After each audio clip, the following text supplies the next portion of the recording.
السلام علیکم، میں ہوں ارشاد شیخ، آپ دیکھ رہے ہیں انقلاب ٹی وی۔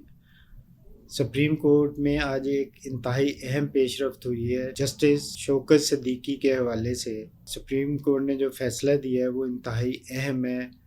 ان کوئی برطرفی کے فیصلے کو اور ان کی برطرفی کے لیے جو ریفرنس دائر کیا گیا تھا اس کی درخواست کو بھی سپریم کورٹ نے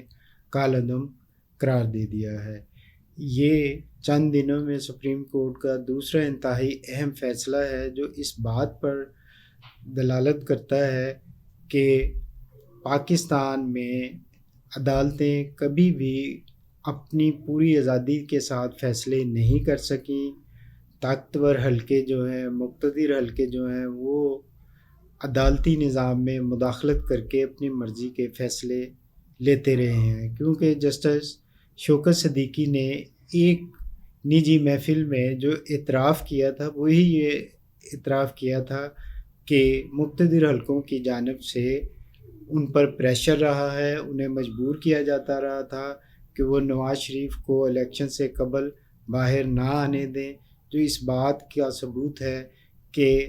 ہمارے مقتدر حلقے مختلف طریقوں سے یا براہ راست یا بالواسطہ کسی نہ کسی طرح عدالتوں پر اثر انداز ہوتے ہیں، انصاف کے نظام پر اثر انداز ہوتے ہیں اور اپنی مرضی کے فیصلے لیتے ہیں۔ یہی بات ذوالفقار علی بھٹو کے حوالے سے جو سپریم کورٹ نے یہ بات تسلیم کی ہے کہ ان کا فیصلہ جو ہے انصاف پر مبنی نہیں تھا، اس کیس میں انصاف کے تقاضوں کو ملحوظ خاطر نہیں رکھا گیا تھا، وہ بھی اسی بات کو ظاہر کرتا ہے کہ اس وقت حکومت جنرل ضیاء الحق کی تھی جو آمر تھے، اور آمریت کے اس دور میں جس سپیڈ سے اور جس طرح اس کیس کو، اس کے ٹرائل کو چلایا گیا، جس طرح ذوالفقار علی بھٹو کو جو سابق وزیر اعظم تھے پاکستان کے، انہیں سزا دی گئی اور پھانسی کے تختے تک لے جایا گیا، وہ سارا کچھ اسی بات کو بتاتا ہے کہ ہمارا عدالتی نظام اس وقت بھی مقتدر حلقوں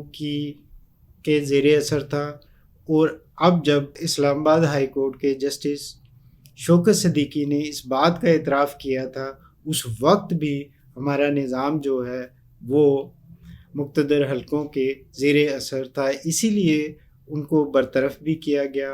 ان کے خلاف درخواست بھی دی گئی۔ لیکن اب سپریم کورٹ نے جو فیصلہ کیا ہے، اب ان کی برطرفی کالعدم ہو گئی، اب وہ ریٹائرڈ جسٹس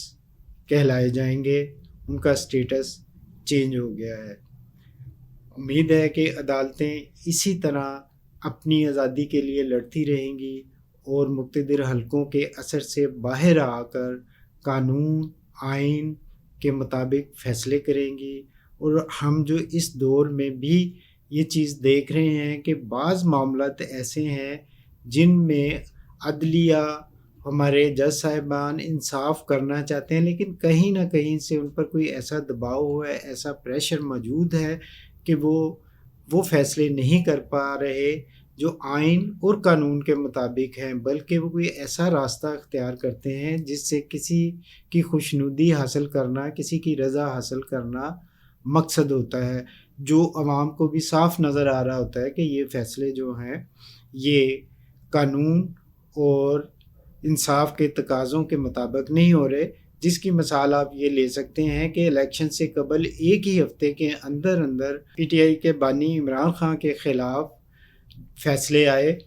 اور ایک ہفتے میں 3 فیصلے آئے، ان میں سے ایک فیصلہ تو انتہائی بھونڈا تھا جو عدت کیس کے حوالے سے تھا، جس پر پوری دنیا کی طرف سے پاکستان کو شدید تنقید کا، پاکستان کے انصاف کے نظام کو، عدالتی نظام کو شدید تنقید کا سامنا کرنا پڑا ہے، جس سے یہی ظاہر ہوا کہ یہ فیصلہ کسی دباؤ کے پیش نظر کیے گئے۔ اب ہم امید رکھتے ہیں کہ جیسے عدالت نے یہ تسلیم کر لیا کہ سابق وزیر اعظم ذوالفقار علی بھٹو کے کیس میں انصاف کے تقاضے پورے نہیں کیے گئے تھے، اور اب جسٹس شوکت صدیقی کے حوالے سے جو فیصلہ ہے اس سے بھی یہی بات ظاہر ہوتی ہے کہ ان کے ساتھ انصاف نہیں ہوا تھا۔ اب جب عمران خان کے کیس اسلام آباد ہائی کورٹ میں زیر سماعت ہیں اور ان کے حوالے سے جو جج صاحبان کے ریمارکس آ رہے ہیں ان میں بھی یہی دکھائی دے رہا ہے کہ جو فیصلے جو سزائیں عمران خان کو دی گئی ہیں ان میں بھی انصاف کے تقاضوں کو اور قانونی تقاضوں کو ملوث خاطر نہیں رکھا گیا۔ امید کرتے ہیں کہ عدالتیں آنے والے وقت میں اس بات کا خیال رکھیں گی کہ وہ کسی کے دباؤ میں آئے بغیر قانون اور انصاف کے تقاضوں کے مطابق فیصلے کریں گی، اور آنے والے وقت میں وہ شرمندگی سے بچنے کی پوری کوشش کریں گی۔ دعا ہے کہ ایسے ہی ہو، ہماری عدالتیں پوری طرح آزاد ہوں، وہ جو فیصلے کریں وہ آئین کی روح، قانون کے تقاضوں اور انصاف کے تقاضوں پر مبنی ہوں۔ اس کے ساتھ ہی اجازت دیجیے، خدا حافظ۔